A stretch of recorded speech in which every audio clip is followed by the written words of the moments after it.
How to Zenithal Highlight. So with Zenithal Highlighting, there are two main ways to actually apply it. The first one is to use an airbrush, and then the second way is to use a rattle can. So whatever method you decide to actually use, the approach is exactly the same. What we're going to do is load up our airbrush or use the rattle can with a light paint, typically white, but you can use things like wraith bones and bright ivories as well. And the model has been primed black, as you can see here.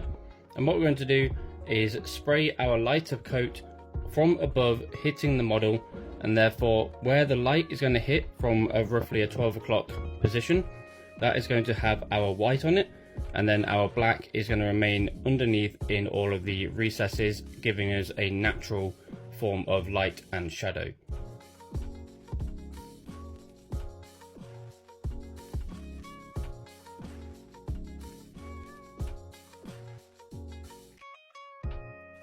And here we go. So this is the model after the Zenithal Highlight, and you can see what I mean. We've got this really nice bright white on top, but we've still got all of those dark black shadows as well. So for instance, if we were to then paint this, this leg here is obviously quite clearly more highlighted than the leg down here, and it's the same around the back as well. We've got nice natural shadows underneath where the light is not hitting, and then where the light is hitting, we've got this bit just here all highlighted. So what is the point in a Zenithal highlight?